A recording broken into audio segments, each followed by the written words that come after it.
50 episodes. If you had told me when I sat down to record episode 1, all nervous, unsure if anyone would even listen, that we'd get here, I don't know that I would have believed you. But here we are, 50 stories and conversations with people who trusted me with their story, their scars, their wisdom, and you kept showing up. You kept listening, sharing, messaging me to say that this episode was for me. So before anything else today, I want to thank God and you, my listeners. This show wouldn't exist without you. I also want to say a special thanks to my production team. That would be headed by Ishaku Samela, who has done an outstanding job helping to make me look good and our episodes sound great every time we come to you. Because 50 is such a huge deal, I felt it needed to be celebrated. I didn't want to bring you just any guest today. Nothing less than the best would do. And there was really only one guest who made sense, and that is my sister, Pastor Dr. Manita Fadel. And she's the First Lady of RCCG, the Americas One. She ministers alongside her husband, James Fadel, Assistant General Overseer and Continental Overseer of the Redeemed Christian Church of God, the Americas One, headquartered in Floyd, Texas. And it encompasses the United States, Central America, and the Caribbean. RCCG is a global movement of over 9 million members across 197 countries worldwide, led by Pastors Enoch and Foluke Adeboye. Before stepping into full-time ministry, Pastor Manita spent a decade practicing as a pediatrician. She paired her medical background with that, with a faith journey. And it really began at kind of age 9. She started shaping her passion and her spiritual formation towards children and youth. That's where God has put her. And as her calling, she lives it out as an overseer of children and youth ministries for RCCG Americas One. She serves as the president of Women in Ministry for Americas One and is the founder of Pastors' Wives Forum, which she launched in 2009 after more than 3 decades as a wife herself. So Pastors' Wives Forum exists to support, encourage, and empower S5E10 pastors' wives across the region as they carry the weight of shared calling alongside their husbands. She is a sewist. Oh boy, can she sew. Of over 45 years, Pastor Manita founded Threads of Life in the spring of 2020. She is channeling her craft into supporting women's and children's shelters. She's a John Maxwell trained leader. She speaks widely across leadership platforms in the U.S. and Nigeria. She teaches with clarity and warmth across every generation, children, youth, singles, couples, women, and fellow pastors' wives alike. She's the author of 2 books, 50 and Fabulous, an illustrated work, and Diet and Lifestyle for Kingdom Living, which is the book we are going to be focusing on today, born from her own health and wellness journey.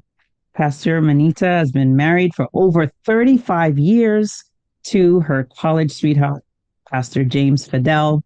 Together, they pastor RCCG New Life Church in Dallas, Texas, and they are the proud parents of 3 daughters. So with that long introduction, I want to say welcome to you, Manita. Pastor Manita, welcome. Thank you so much, Renika. I just thank God for just you thinking of inviting me. I'm humbled. I appreciate it. I don't take it lightly. I don't take it for granted. I'm so grateful. And I thank God for the opportunity to be able to just use whatever I have to be able to share with people, women of faith that are watching, that are listening, to be able to share whatever I have and to be a blessing to them. So, but thank you. I appreciate it. Thank you for welcoming me.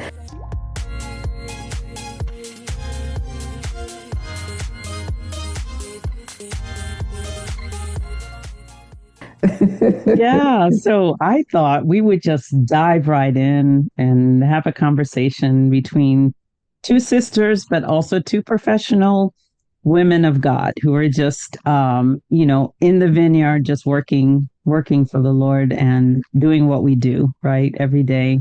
So before you were Dr. Pastor Fidel and any of the titles you had, what was it like growing up? What did food and faith look like in our household from your vantage point? Yeah, well, from what I remember growing up, I mean, we had a lot of meals together. We also traveled a lot, so we were exposed to a lot of different kinds of foods. Yeah. But primarily, we spent, well, the majority of our lives, at least the two of us, and in Africa, so which was Zambia and Nigeria. So we were exposed to more of the African flavor. But in our travels, we've been exposed to a lot of things. But I think for me, it was just the idea that being together as a community, family, community. It's also just the bonding that you have. It's learning about traditional cultures and particularly the African culture, which is largely the amount of time that we were raised in. And learning about that and, valuing it and understanding it a little bit more, what the ingredients were and what we didn't and didn't like in terms of the taste, the texture, how it felt, because many times you eat stuff with your hands, all that kind of thing. So just learning a whole bunch of new values and cultures and building that bond and as a family was always very, very, very nice and very heartwarming. And like I said, we were exposed to a lot of other cultures and other foods. So I think with that has kind of opened our taste buds a little bit. So we're not like stuck in one particular culture or food. And I think that helped us to be able to even transition as we've traveled and immigrated here to the US, adopting some of the African foods and blending them in together, which is kind of what our family has been like anyway. Yeah, yeah, So definitely.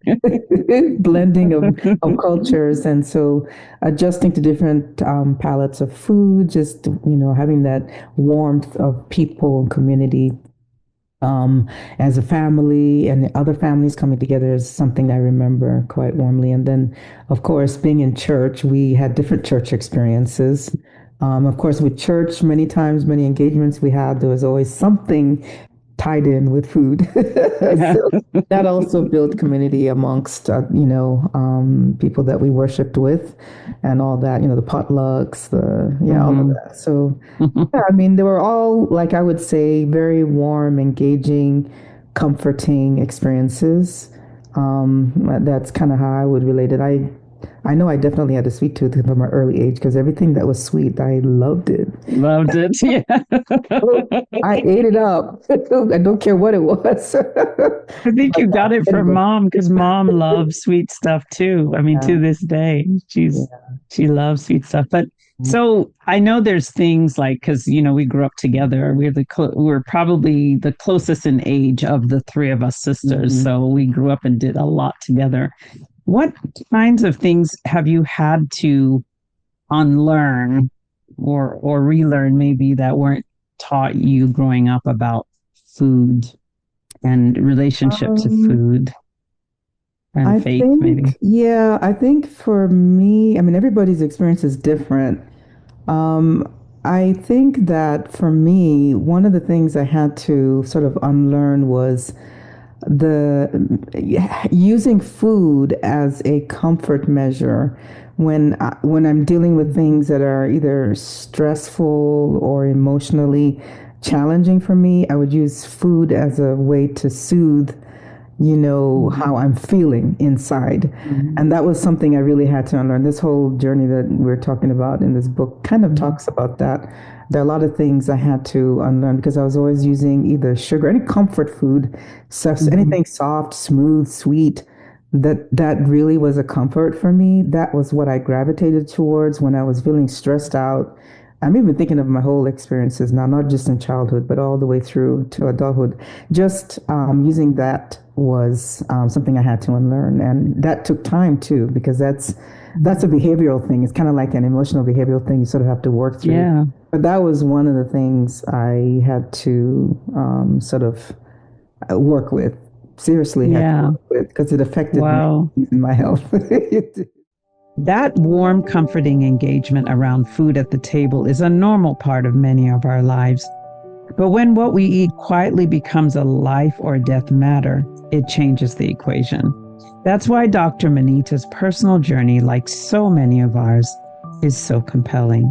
Yeah, I do remember growing up, how you were always very conscious about yourself, your body, your weight. I remember Mhm, that. mhm. And I'm assuming that came with you through adulthood, the Yeah. consciousness of yourself and how you view yourself as well. Mhm. So tell us about the personal journey that led you to write this book, Diet and Lifestyle for Kingdom Living, the Yeah, personal journey you went on.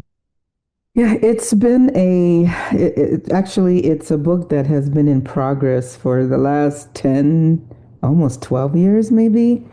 And Wow. pretty much it came about when I was going through the stage of perimenopause, which for those of you on the women on our call, I'm sure you might understand a little bit, but it's a period, it's like a transitional period where your ovaries are no longer making this estrogen or progesterone. They're kind of falling, kind of going down that slide, going Hmm. down. And it's during that stage, it could be a period of 4 to 10 years for some people. It starts in age 35, some 40. But anyway, that perimenopausal stage, which for me was maybe about 10 years ago, 10 to 11 years ago. And like you said, I'm very, very conscientious about, making sure that I am active. And I've always been done some kind of physical activity, whether it's aerobics, step bench aerobics, or jumping, hopscotch, something, always Yeah, yeah, true. always moving. So I was about 48 years old at the time. Yeah. And being health conscious as I was, I was a little concerned because I was noticing that I could, not really lose the weight I wanted to lose. So for many years, I could easily go maybe binge on milkshake and hamburger and fries. I may do 2 or 3 meals of that on the weekend and go work it out the next week, and I'm done. I'm fine. But then came that stage where it wasn't working anymore, and I would Yep. gain 15. It's like slowly creeping up 10 pounds, 15 pounds, and I'm eating the same, so to speak. I could just, what I thought was eating okay at the time. Hmm. And then it just snuck up on me and I couldn't lose it no matter what I did. I tried Mm. everything. I thought at the time that I knew, and Mhm. nothing seemed to budge that weight. And so I was like, okay, what's going on here? I know perimenopause has so many symptoms that the hot flashes, blah, blah, blah. We heard about all that. But Mhm. then, so I did my research basically, Mhm. and I was able to find out some things about what was going on internally. Because I'm a medical doctor, so I'm always going to search things out. I'm curious. I want to find out what's going on in my body. So Yeah. I found out, and come to discover that I had a condition called insulin resistance, which is apparently very, very common among many, not just women, it's men, it's even children now. And so, upon further research, I found that many people either don't know they have it, and many times they present themselves in full blown diabetes because they've never been tested, have never had any kind of lab Wow. done. So they just Mhm. coast along thinking everything is okay and just think, oh, I'm just Mhm. gaining weight because it's midlife crisis, it's midlife, hey, I'm gaining Mhm. some weight in my belly, no big deal. But for some people, it just gets to the extreme and they get into full blown diabetes. So that was kind of what caused me to now look at this because we were not taught anything in medical school about insulin resistance. We were not taught anything Mhm. about diet per se, just a few hours. Nobody really talked much about that hormone insulin, what it does, how it regulates so many things. We weren't taught. So that was when I said, okay, you've given me a platform. I'm not going to waste this. Lord, show me how I can use this platform to bring awareness about this condition to people because Mhm. it Mhm. affects us in so many other disease processes. It's not just Mhm. diabetes, it's cardiovascular disease, it's stroke, it's PMOS, which used to be PCOS, it's hypertension, it's erectile dysfunction. I'm giving you that. This is men, women, it just goes on and on, even cancer, believe it or not. So when I saw the implications of what this means, that's when I said, okay, my experience is not unique. I know people are going through it. Let's delve into this. So that's how that book came about. In the nutshell, it took like 7 years to write it, but that's what it Wow. is. Yeah, that's kind of how that came about. Yeah. And one of the things I love about you, Manita, is that you have great follow through, like stick to itiveness. Like once you get your mind on something, you're going to do it. And you are like the poster woman for all the stuff that you wrote in your book. When I read it, I was like, that's Manita. You do everything you say that you are advising and recommending people to do. And that's just the perfect candidate for like writing a book because people will respect you because they see you doing what it is you wrote about. And that's just so powerful an example of what like we in elevating good podcast we talk about bridge building, and bridge building is really just being that person who is able to be a connector to help people connect the dots between Mm-hmm. something they need to do and actually they desire to see happen. Mm-hmm. And whether it's bringing healing or whatever, but you are able to do that. You know, you're building that bridge for women who have this need, so many of us. I mean, I'm struggling with that same thing. When I went into menopause too, same thing, perimenopause, the same trend. And so I am gradually, I have to say, tiptoeing into this. I can't say that I've put all these things into practice, but I do listen to you because you tell me all the time. So I really, really appreciate you doing this because I know you live it.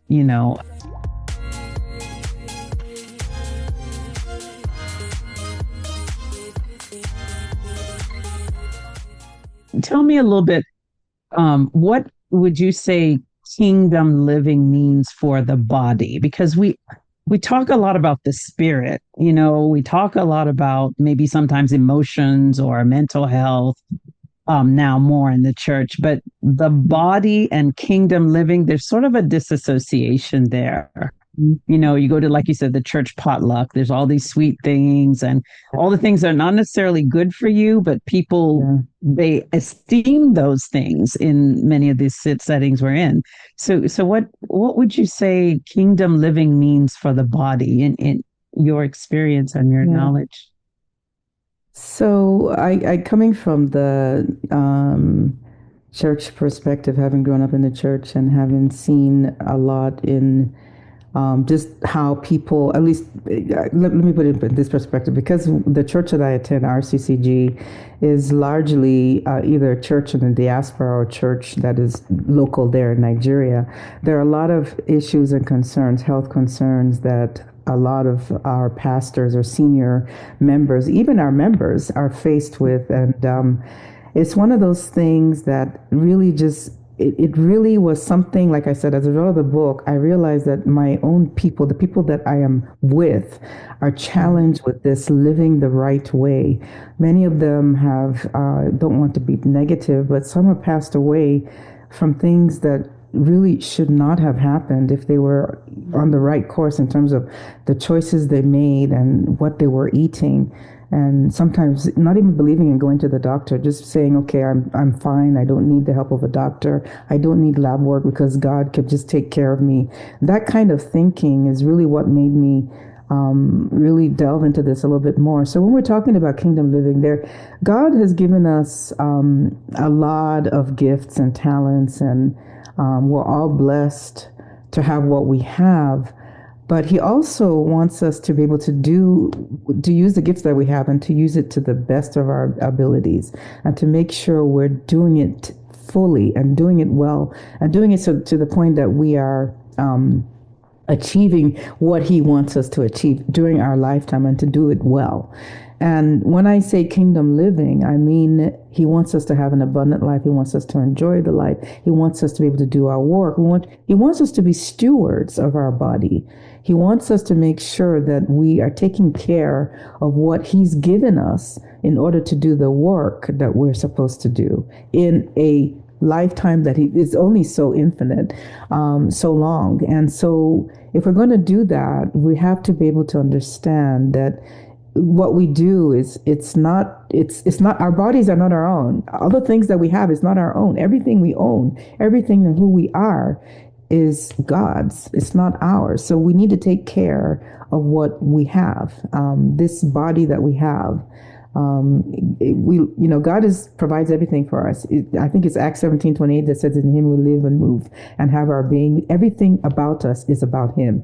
So that also means our bodies as well, and we need to be better stewards of that body. So the two, actually, I think, especially when it comes from the perspective of the church, the two are very, very important. So there's a spiritual, yes, but the body houses everything that we can carry, physically carry. And if we can't take care of that, it makes it so much more challenging to accomplish what we need to accomplish the way God wants us to. So that's how to answer that. Yeah. In your book, there was one statement you made on page 33. I actually quoted it because I said, this is so good. You say that healthy living takes discipline. Building good health is essential for kingdom living. Doing so requires self-discipline. We must take control of our bodies, including our food choices. Healthy living, which honors the body and spirit, demands more than good intentions. It requires discipline, not the rigid, joyless kind, but a steadfast commitment to stewardship, recognizing these bodies are not our own. Every meal, every movement, every moment of rest becomes an act of worship when offered with intention. We must master our appetites, not as harsh masters, but as wise guardians. So when I heard that, I was like, wow, I've never heard that stated that way before in terms of like our bodies and stewarding them. So I'm curious, and I know all our listeners are too. How do you keep this balance between the discipline and the joy? Because to me, it seems like they don't go together. But tell me how you believe you master this, keep this balance. So it's a number of things. First of all, discipline is something that you have to sort of master. It doesn't happen overnight. It's one of those things that you have to master, and then you have to know who you are as a person. Now, for instance, I don't see discipline as punishment at all. I really don't. I don't see it as a joyless grind, and I have to do this punishment thing for my body and eat this tasteless food. For me, it creates balance. It sets the mood for the day. It creates balance for me. It gives me room to plan out my day. It gives me the energy in my headspace, my body. I have energy. I have focus. Eating the right things and doing the right exercise gives you that spark. It gives you that joy. So that actually creates, creating those boundaries and creating those little disciplines that you have or rituals. For me, it's salad every day or something I did before it seems boring, but in the end, I feel so much better. The energy I have, the engagement I have, the focus I have, the drive I have makes a big difference, and it makes room for other things. And I guess that's why we're so busy. We're busy doing so many things. We're excited about the work that we have, and I thank God that I have the energy to be able to do the things that we do. But it does wear on you. So this is where you have to find what works for you. For me, when I work out, it might either be, I usually start out with something on my playlist. So I'll do a playlist, of music. Usually it's, contemporary African gospel music that I will play. Something that's going to keep me in step. Like if I'm stepping on a treadmill, I'm moving in step and in rhythm to that beat. And that brings joy to me, even in the process. I might, after Mm-hmm. doing that, I might spend another 5 minutes going back to reading my Bible. So I'm, we have this series of Bible readings that we do every day. And if I missed, one particular, it's like sometimes we're rushing and I didn't have a chance to actually finish my reading. So I'll just do the exercise with the music, then I'll jump in there Mm-hmm. and finish the last chapter of that particular book that I'm reading, and then jump back to the music. So you find what works for you. You find what works. Yeah. So when I have a routine, I'm moving to the music. I'm moving. I'm thinking of anything that's bringing joy to me and bringing joy as I praise to the Lord for my body being able to move. I think of it in that way. So it's not a grind, Mm. and after a while, it becomes like a routine that I almost miss it. I'm waking up in the morning. I'm after done my devotion. I'm like, oh, what am I listening today? What am I going to work out to? What music am I listening today? So it's you have to figure out what works for you. Some people need Yeah. companionship. They need somebody to do it with them. Some people Yeah. need something tied into it to be able to. Mm-hmm. You have to find what works. But Yeah. for me, that's what's worked, and it's worked really well. I just love it. I love it. I love working out. I didn't used to. Yeah. And by the way, listeners, we have a series of videos that shows Pastor Manita's routine. You can see it and maybe try it yourself. So you can see what it is she does on a 3 day basis, like 3 days out of the week, right? That you do these sets of weight The weight bearing, training. weight Yeah. lifting exercises plus cardio. And so I'll share that with you all on our in our Substack Mhm. posts.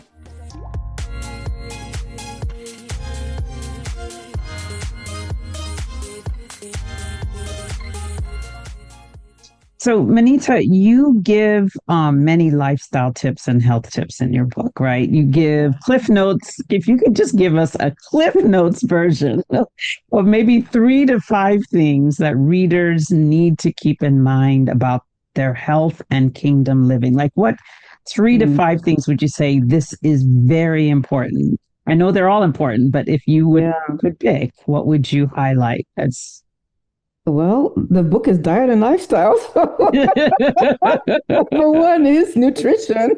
yeah. Nutrition True. is important. I didn't think so.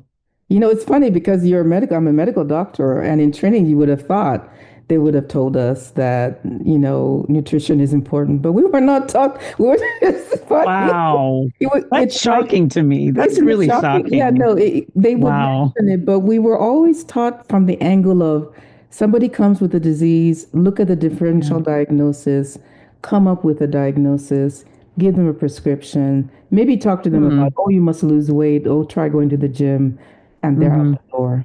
That's what we were taught. Wow. So, Wow. so nutrition wasn't really something we were taught, unless you had a Hmm. nutrition degree, which at the time I Hmm. was coming through, that was not even something anybody thought about doing, really. Hmm. Now it's becoming more evident that Hmm. people going to medicine realize they're lacking the nutrition Hmm. factor, training. So they will go get a degree in nutrition and now go into medicine, which I think is the best thing, honestly. So Wow. nutrition is key. And I Yeah. talk a little bit about that in the book. And Hmm. if you're living a good health, I want to live a good health, healthy lifestyle, diet is 80% of the whole general well-being of a person when it comes to healthy lifestyle. Diet Hmm. is 80%, and then 20% actually is the activity. If you can get a good grip on your diet and you're not going one way or the other to the extreme, and you can stay in the middle there somewhere and know how to adjust your palate and your deal with the hunger thing. That Hmm. those two, once you get that is one thing. That's the best actually. So number one is nutrition. Number two, well, the lifestyle choices. I think in my book I have about five of them, but I think I will pick two others. So the one other one I would pick, and a lot of people kind I'll make this general statement because it's a lot of people think that because they're genetically inclined to go one way, that is the only way that I'm supposed to be. That's just Hmm. me. Can't change the way I can't change the trajectory. I can't change, who I'm Hmm. supposed to be in the future. But there's a quote that says, the genetics loads the gun and environment pulls the trigger. So there are a Mm, lot of things that we may genetically be inclined towards obesity. Maybe there's even the issue of high blood pressure. Diabetes is another one. But if you decide in your mind that you want to change that trajectory, you absolutely can do that. If there's wow. anything that you can do when it comes to those particular things, and I list them in my book, there's about Hmm. 11 or 12 of them in there, the diseases that can be course corrected. You can do that. You're a product of it, really is here. It's in your Mm, mind. I mean, prayerfully, you want to do it, but many times we are the worst challenge. We are the worst enemy when it comes to, in terms of trying to make that change. And then maybe thinking, oh, I can't do it. Oh, you tried once and it doesn't work. You're not patient enough, or you just don't have the accountability. All those things come into play, of course, but you determine your course. You determine that. If you're determined and you want to get that thing done, you want to lose yeah. that weight, you want to get rid of that particular disease, then you can. It's Hmm. you can do it. So, Wow. genetics loads the gun, and environment, that is lifestyle, pulls the Hmm. trigger. So you what if you lack of lifestyle, but if you choose the correct lifestyle, you can actually change that trajectory. So that's number two. Number three would be the exercise one. I'm going to jump on that one. And a lot of people just think, oh, I have to be this fit guru who runs to the gym, must even lift the weights that I'm lifting to start out with. No, you might get to that point, but walking is your best health insurance policy. Hmm. Walking, just walking. If you're not used to doing any kind of activity, walking is your best health insurance policy. That's one. Number two, related to exercise, muscle is your best investment for longevity. Muscle Hmm. is your best investment for longevity. Think about it. You go to many nursing homes today, many of them, I would say 80 to 90%, are women, and most of them are frail, and it doesn't matter what race. Yes, you might see more Caucasian, but there's some black women too. Of course, our bones are a little bit more dense, but yes, it's a cuts across the board. If you do not build muscle by the time you're getting to the age of 60, you would have lost at least a good 20, 30% of that muscle that you had when you were in your 30s. You've lost a lot of it. And unless you Wow. build it and maintain it, it's going to be hard to support that bone structure, your Mm, brain, your ability to even move and function becomes hampered. Not that you would necessarily be flat out. For some people, they can go and not have that much of an issue. But the cases that you see, the women are breaking bones, they're breaking yeah. hips. That shouldn't be happening. If they're lifting weights and they're doing it, not like I said, you may not start out like me. You might do once or twice a week, 30 minutes. That's it. Mhm. That will build that muscle strength, build that bone. So it is the investment for your longevity when it comes to, age 80s, 90s, even if God lets you live that long. It will help you picking up a grocery bag, putting your groceries up on the shelf, putting it in the fridge, picking up your grandchildren, sorry, squatting, picking something off the floor. Those are things we take for granted. By the time you get to 80 and 90, they're challenging. But if you have been Yeah. actually maintaining that muscle, it does make a big difference. It really will keep you from falling and will keep you out of the nursing home. Literally, Mm, literally, wow. That's powerful. literally. That is so good. It's such great advice. And is it that we can start at any stage, Manita? Like, I think sometimes we think, okay, I'm not 25 anymore. Can you start? Can we start at No, any? yo, you can start at any age. I know people in their 70s that just got started, people in their Mm, 60s. All you have to do is go online, and there's a whole community of ladies in their 50s, 60s, 70s. I've even seen some in their 90s that are wow. lifting weights. Well, we're obviously with a trainer.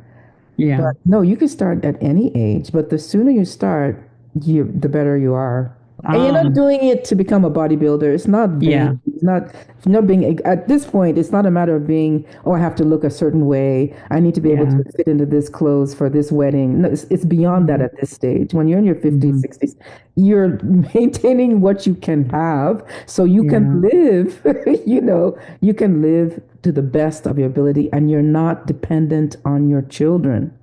yeah, You stay out of the hospital. You stay yeah, out of the nursing home. you know, yeah. that's what it's all about. Yeah. Yeah, that's No, level living life. setting with us, this audience. I think it's level setting with me. That like cuts right to the point there.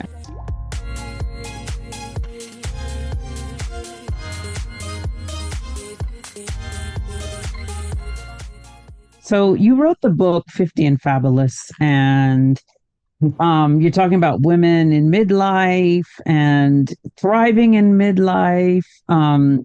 You've mentioned some of the things that can help us thrive in midlife, but what do you think the church maybe uh, gets wrong about midlife? Like, what are some of the maybe stereotypes or things that people kind of don't Mm. have right about midlife and living well in midlife? Yeah. Um, I think a lot of people and women too, just think that once you get to midlife, then that's pretty much you're on a decline. You're aging. And if you look at it, whether you're 20 or 30, you're aging anyway. That's true. We're just at a point where we're aging and we notice it more because we're Yeah, not as active. Maybe our children are grown, maybe, or yeah, yeah. grandchildren. And many people just think of that stage as, oh, that's so you're old. You're on the decline. You're really aging. You're old. So they Uh, expect you not to do much. They don't expect you to mm, do much activity.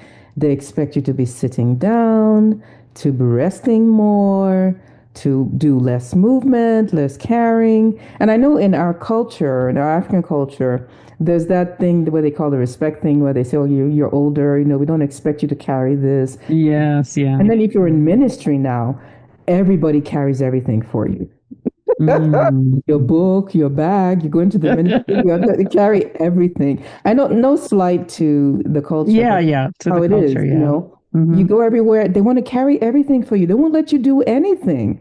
And Mm. so it's that mentality of like you're older, you shouldn't be moving, you shouldn't be carrying anything, you shouldn't be doing anything. Basically, just sit down and die. Sit down there, age, and die. That's kind of the thinking I get, but it's just so there's a culture part of it, and then there's also, I guess, the physical part of it. A lot of people notice that obviously you are slowing down, and so the thing Yeah, is, many people just kind of flow into that. I'm slowing down. yeah. Oh, it's just my joints. Oh, it's off my arthritis. Oh, I'm just I've lived my life now. It's time for me to rest. That kind of So they thinking. mentally they buy into that Yes. Yeah. decline mentality instead Yes. of really what who is it is that God has made us to Yes. be, to live Yes. an abundant life. Yeah. Yes. Yes. And each season is Wow. different. Each Yeah. season is very different. There's a time when Hmm. if you're married and you have children, there's a time for all of that. And that time, God willing, for many of us, if they have grown on and they have children, um, that's a time to refocus on you. Don't look at it as a time, oh, I'm just taking care of grandchildren and that's it. No, you have a life. It depends on you. What do you want to do with your life beyond just grandchildren or, whatever. If you like traveling the world, fine. You find what you want to do. But also focus on that. Make that time your time as well, because you've been spending so much time raising people, taking care of people. And if you're in the church, oh my Lord, huge. It's huge. You have a whole flock of people, Yeah. their expectations, the Yeah. ministrations, the prayers, Hmm. all of that is there. So you've spent all that time and you've never really thought about yourself. Self-care is so important Hmm. in that abundant living. It's so Hmm. important. So if you have that time now, take Hmm. that time for you, even if it means taking the time now to prioritize your health. Go back to your Hmm. eating properly. Go back to the activity. You will feel Hmm. so much better. And you'll be wondering, why didn't I do this years ago? because you're so bogged down with all the other things you're dealing with, you probably didn't couldn't focus on it. But very important. Take care of yourself, and it's just the thinking that, oh, I'm Mhm. older now, I should slow down. I'm not slowing down. I I'll know be you honest don't with slow you. down. Not slowing down. Weightlifting, I just started that barely 2 years ago. People think I've been doing it for years. No, I was of the notion that, oh, women don't lift weights because it's going to Mhm. make you bulky. That's why I never did it. Everyone kept saying, oh, that's for the men. It's not for women. Women don't Mhm. lift weights. But Mhm. now the research is out, and once we know now what it does and how it affects us later on, I'm jumping on that bandwagon. I'm not gonna. I refuse to just sit down. Good I'm for you. reinventing myself. So yeah, it depends on you, but yeah, it's definitely the mindset.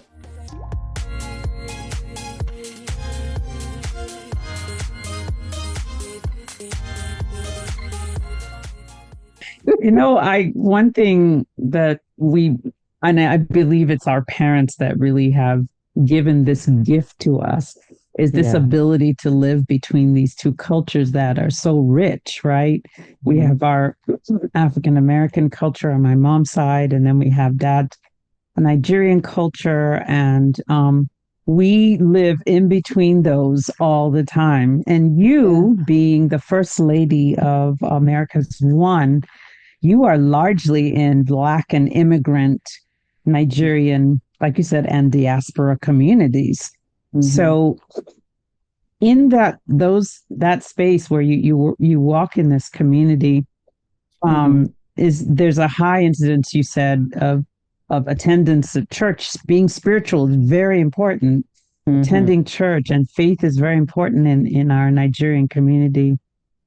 But then there's also the chronic disease, like you said, those high rates of that. So what do you think the church is missing? Yeah.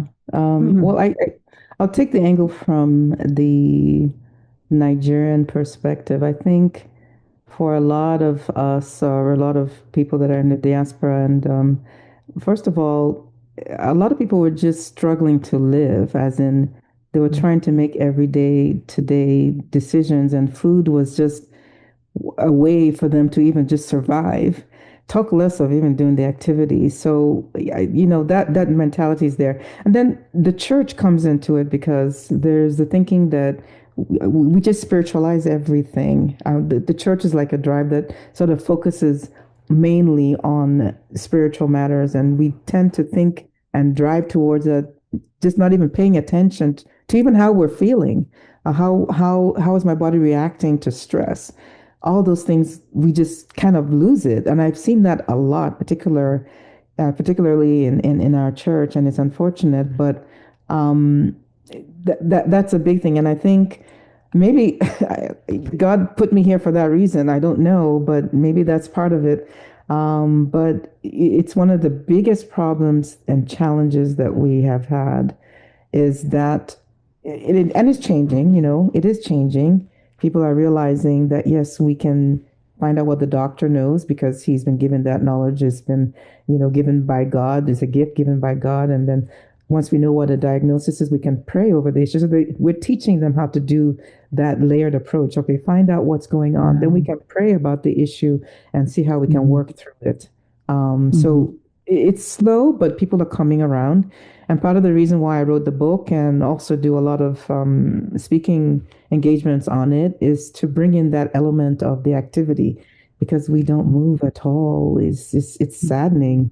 Very few even walk. Basically, like I said, the first generation immigrants, put it that way, many of them are Mhm. struggling. Many of them are trying to put food on their table. Many of them have two, three jobs.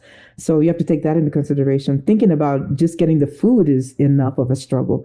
Now you want to add activity. How am I going to do that? That's the thought process. Yeah, gotcha. How am I going to do that? How do I balance that? How do I work with that? It's so Mhm.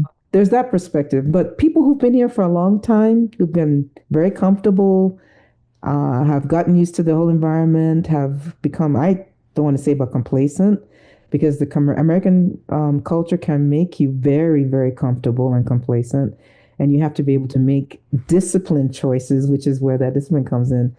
Yeah. and be able to make the decision that, yes, I'm going to eat this food, I'm going to work out this way, I'm going to walk here, I'm going to do that. You have to be Mm-hmm. intentional about it. So, yeah, God has been giving us a little bit of wisdom along the way, and we're teaching that to all of our leaders and to our members and whatnot. And I pray by the grace of God, by what I've written and shared with people, that actually will open up their eyes a little bit more. The videos that I did with the exercise, I Yeah. don't usually present that, but I will be presenting that when I do my talks on activity and diet and lifestyle. I will be presenting that because people, when they see that, oh, she's doing that kind of heavy lifting, they probably laugh. Yeah. Like, what's she Yeah. doing?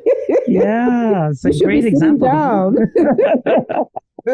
Yeah, so it's sometimes it's not what you say, it's what you do Mm-hmm. that is the most well convincing, should I say. Mm-hmm. Mm-hmm. Um Yeah, I so think it is. Yeah. And you do that, like I said, you do that so well is you live out this very thing that you are talking about, which mhm, is so powerful of an example, when people see you doing it, they're like, "Oh, if she can do it, like you said, I can do it." yeah.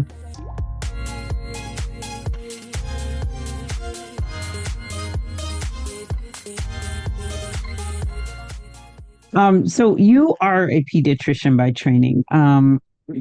You know that health patterns and these patterns can begin early, right? So, what Hmm. is it that concerns you about children? I know your focus is on a lot on children and youth, about Hmm. children in communities today.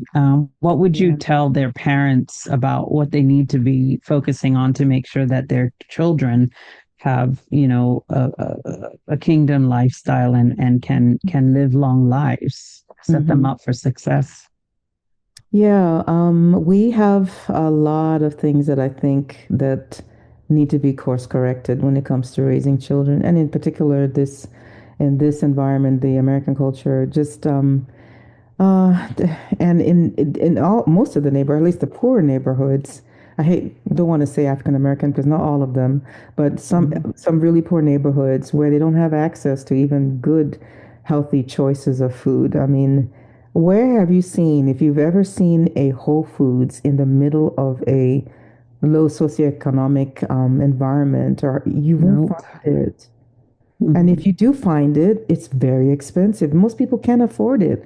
So Mhm. the type of foods they're exposed to is number one. Number two, it's the advent of all the gadgets that we have, all this, phone and gaming and Xbox and Mhm. all the social media platforms, and that occupies a lot of our children's time, and they don't get outside. Remember how we used to go outside and Yeah. play? Oh, yeah. All the time. They don't. I used to go swimming. I used to go outside, Biking, biking, walking to see our walking. friends. Yeah, walking to Road 8 and Road 9. And the Yes. children of nowadays, they're not doing that. They have a bus that Yeah. takes them to school. They have a bus that brings them back. When Mhm. they get home, they have homework to do, so they barely have time to even do any kind of activity. On the weekends, they're probably maybe the parents are out working or they're out somewhere, and the children are left at home doing homework, looking at TV, looking at their phones, looking at Instagram and Facebook. Um, Unless they're involved in some kind of activity during the course of the week, they don't get enough activity. They don't. And so also the other things, the foods that we cook, we're used to cooking things that we know and understand from where we were raised. So typical African American meal might be mashed potatoes and, what is it? Fried chicken, maybe the green beans, but the green beans might have lots of butter and who knows in it. We make the Mhm. rolls. I mean, and then you eat that 4 or 5 times a week. You go to fast food 2 or 3 times out of the week. That's what happened. That's the typical outlook. And they get to school, their children are eating candy and candy bars, and maybe the food is not as healthy as it should be in the food line. So there's a lot of things there, but we can try to control when they come home. Make it a point to make sure you have a healthy meal. If you can't do it that day, prep maybe a week before or the weekend and just have the meals all stacked up and ready. That way you're not cooking every day.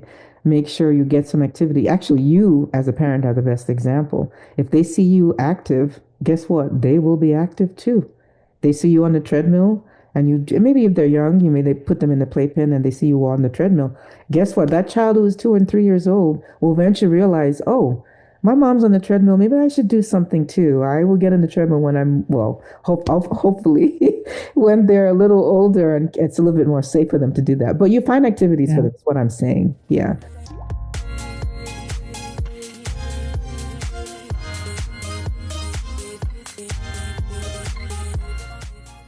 So you live at the intersection of medicine and ministry. A lot of intersections in your life: medicine, ministry, Nigeria, America, science, and scripture.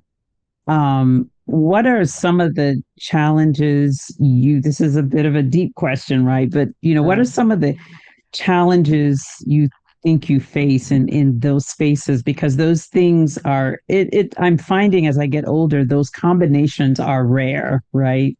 Mm-hmm. Being in a person of science and also being a person of scripture, Mm-hmm. being Nigerian and American and having both in your family, Mm-hmm.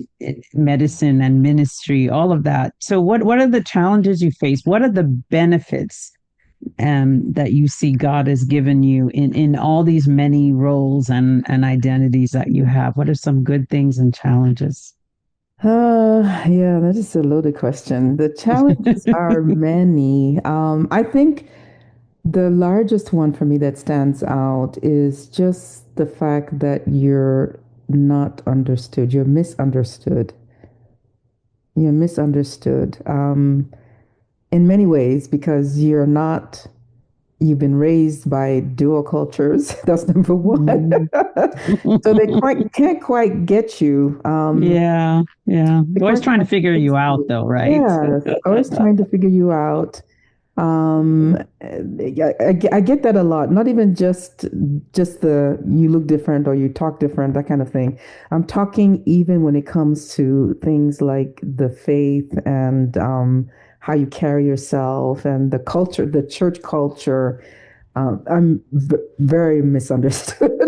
So I kind of like, Mm. I don't want to say I'm a rebellious person, but I'm not. I try Mhm, to abide by what the mhm, cultural roles are. And I do that mhm. by the grace of God. I don't claim to know everything and I'm still learning, but um, I don't quite fit the mold, put it that way. And I put it this way. When I first became pastor's wife, I was very atypical. I didn't, fit the mold. I didn't fit the role. I didn't fit all of that. In fact, they didn't expect me to look the way I looked. They thought I would be some older lady with some older Yeah. lady who Mhm. just wasn't into like fashion. Like I like to look fashionable, okay? Like I would wear my Yeah. jeans every once in a while. No, I'm not on the stage wearing jeans, obviously. I'm wearing a nice skirt or dress or suit. But I Mhm. was always atypical, and people look at me like, okay, who is she? So largely misunderstood. Um, Yeah. it's probably the biggest one. It's probably the Yeah. biggest one across both cultures. But the way I see it is, and I often get very excited about it, is that I see that God has put me in this position, maybe for a time like this, just like Esther, in the story of Esther, maybe for such a Mhm. time as this, maybe even though I've received a lot of flack about, oh, she doesn't act this, she doesn't do this, she doesn't say that, she doesn't dress the part, she doesn't look the part, she doesn't pray the part. That maybe if I don't do all that, that God has put me in a position to be able to maybe bridge that gap a little bit for those people who maybe want to be a part of the culture or part of the church culture and don't know how to fit in. I don't know how Yeah. to adjust to it. I've been Mhm. on many occasions where I've been to people or to churches where I would walk on stage and I would, I would, welcome people and everything. I'll get off the stage and then the pastor will pull me aside and say, you know what? You're such a breath of fresh air. I'm like, oh, really? So that's so unusual. People don't usually say it that way or don't talk like that. They don't say it that Wow. way. So it's been hard. I'll put it honestly, it's been Mhm. a challenge. In the early stages, when I was in my 30s and 40s, it was hard. because I didn't fit the norm of the culture, particularly the Mm. church culture. I didn't really fit that Yeah. norm. And Yeah. so, as they've grown to know me and what I do and what my heart is about, what I want to do, and how I lead people, my style of leading people, they've been more open and, to receiving it. So, I guess the answer would be the benefit would be maybe diversity. It brings in diverse. I bring in diversity, the unexpected, maybe something new. Like you said, a bridge building person that Mm. brings people that may not really understand what is going on to what is happening. And Mm. um, I'm being uniquely myself. I'm just being me. Yeah. I'm being uniquely myself, and I'm Yeah. not trying to be anybody I'm not. Shine as you, Manita. Just Yeah, shine as you. That's the yeah, conclusion I came to too, yeah. because I have my own challenges with different spaces and stuff. But yeah, and it seems to me like you said, God just put you there for such a time as this, and somebody Hmm. is learning something from you and is feeling better about themselves and more open to learning about the gospel and about God because you're in that space. Think of it that way too. That right there, being the unexpected person in the room on purpose, that's what building bridges actually costs. And that's what it makes possible. So, well, we're coming toward the end of our time together, but we are 50 episodes in. Again, to all my listeners, this is no small feat. Do you know that only about 8% of podcasters reach 50 episodes? Ooh, It okay. is a rare place to be, Wow. and maybe only 7% or less reach 100 episodes. So we Wow. are sitting, yes, indeed, in a place of celebration. And so I'm so excited, Manita, that you could join me today. It just warms my heart to have you here because we Yeah. don't get to We have don't really have this a kind of chance. Yeah, time. that's I true. know you're so busy. Yeah. I'm busy. We're all doing so many things. And just so means so much that you could join me today. What would you like if you have parting words? What would you like the people listening to know today? Not just about your book, but maybe also about you, that maybe we didn't talk about. What would you like to add? Any parting words? And then in the end, if Uh, you could also say how we can get to you and find your yeah. materials and your books and all that. What do I want people to know about me?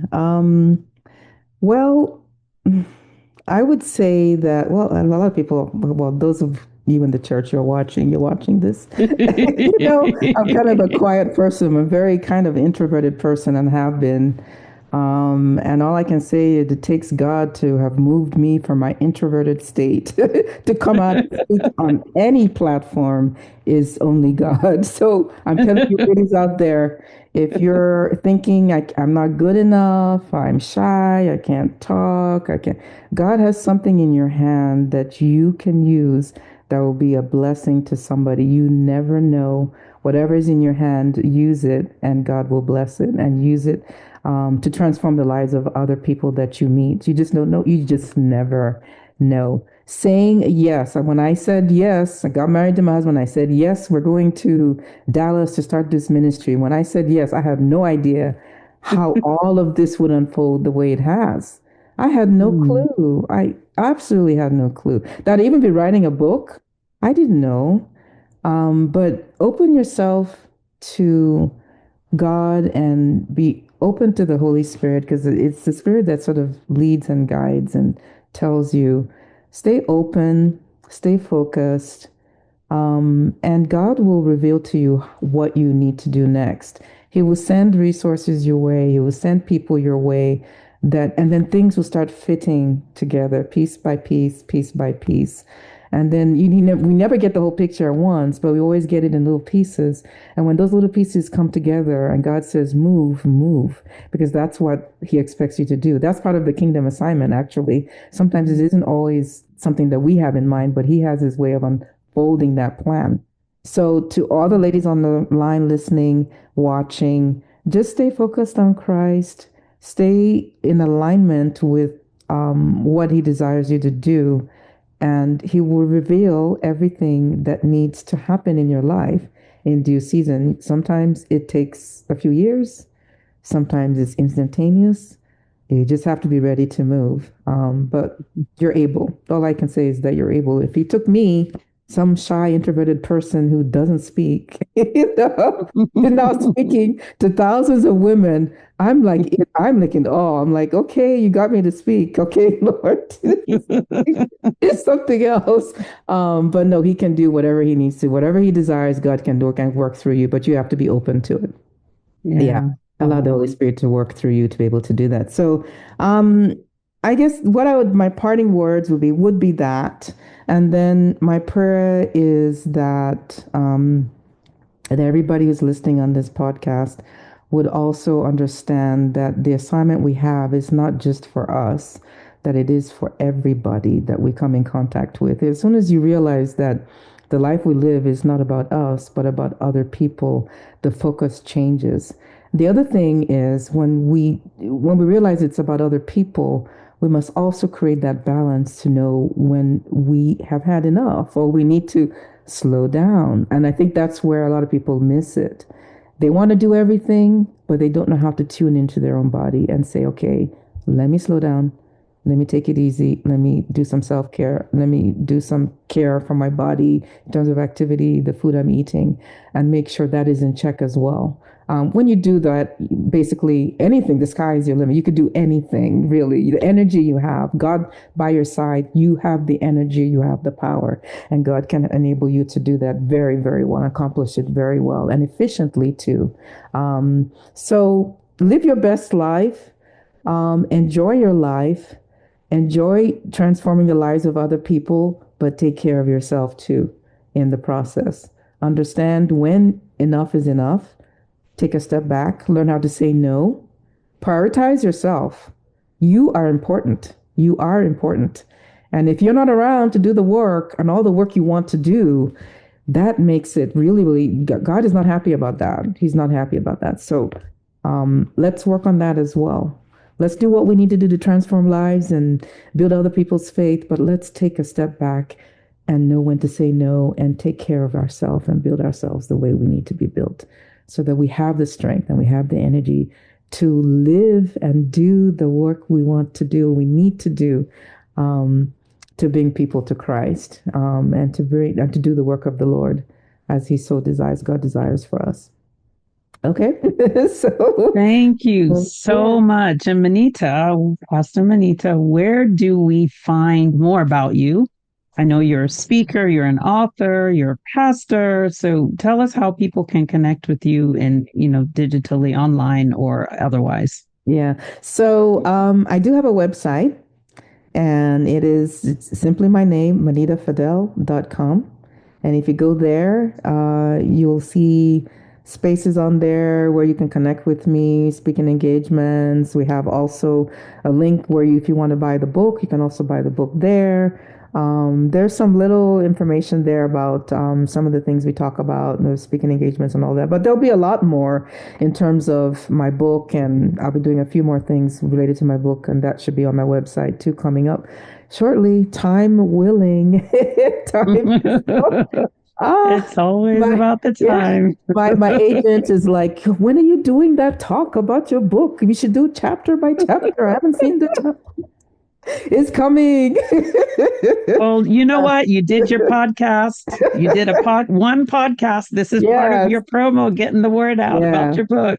So your agent should be happy about this. But everybody, you want to try and get this book. I know it's hard to see but it's called Diet and Lifestyle for Kingdom Living. So get your copy.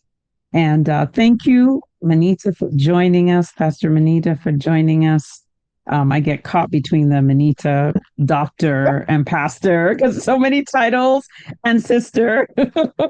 Just call me Sister Manita, since you're my sister. Everybody else That's right. Call me doctor or pastor, whatever.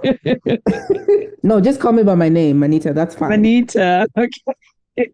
All right, Manita, thank you so much. And So, we'll be in touch. Have a great rest of your evening. That's 50 episodes of Elevating Good.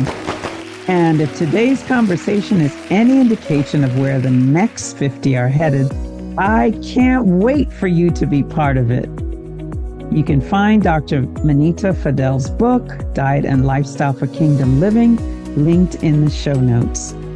Before I let you go, I want to personally invite you again to our newly launched Elevating Good community, Everyday Bridge Builders on Facebook, a space for women of faith who believe in the dignity of every human being and who are doing the daily work of living that out in their relationships, their families, and their communities.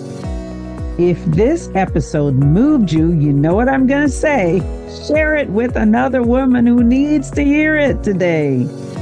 Until next time, I'm Marenica, your host. Keep growing, keep listening, keep elevating good in your corner of the world, and I am with you on the journey.